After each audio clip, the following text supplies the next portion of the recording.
Now, this is your new project Yes, at Netflix. You're starring in this. And your character is, can you tell us about her? Yeah, her name is Flora, and she is based off of the Nickelodeon show Winx Club. And I'm joining season 2 of Fate the Winx Saga. She's feisty, and she is Latina, obviously.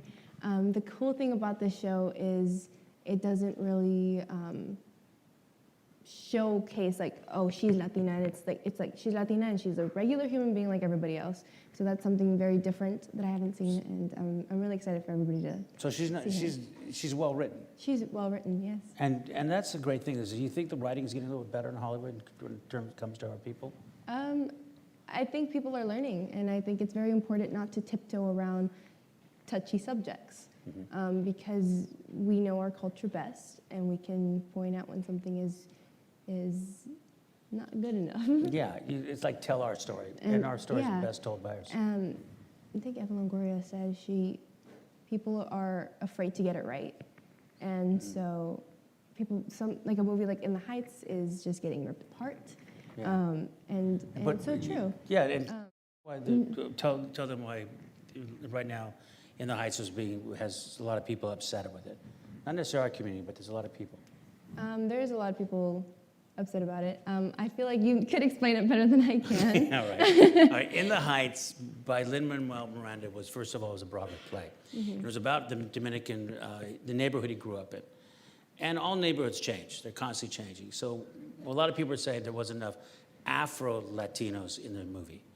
So they were looking and saying, Lin-Manuel is not really touting the Afro-Latino mix of the Dominican neighborhood.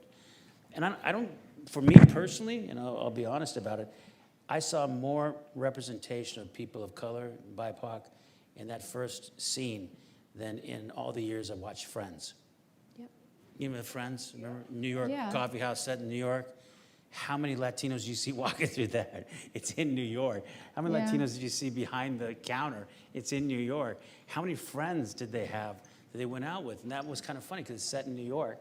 And the same's been said of the one about the women in New York. It's not necessarily my movie. It was, which one? Which movie? Women, they're women, Sex in the City. That's Sex in the City. Yeah, Sex in the City. How many Latinos or people of color do you see in Sex in the City? And the statistics are 4.9% of 1,000 movies shown had Latinos in it. And we're 17% of the population, 17.9, something like that. There's a lot of Latinos out there who are not being seen. And that's a continuing problem in Hollywood. And what I see is the future here with you. And I know that's not going to be the case. Things are changing, and for the good. And a movie like In the Heights, it's only the beginning. And there are so many stories to tell and so much change that needs to happen. And it's all about educating the people. Unfortunately, you really just got to tell them, like, no, honey, that's not it. That's not it. And you have to be straightforward with them. And they'll appreciate you a lot better. Yeah, and I think Hollywood's much more open to that. I mean, I remember when I first started, I was gang lord number 3, 4, 5. I was maybe a gang accountant one time. No, I'm joking. No, it wasn't even that. Most of the stuff I played were criminals. There's a statistic that said that there are more aliens and dinosaurs on television than Latinos at one point. That's pretty bad. So that's why having you here and talking to you is to change that.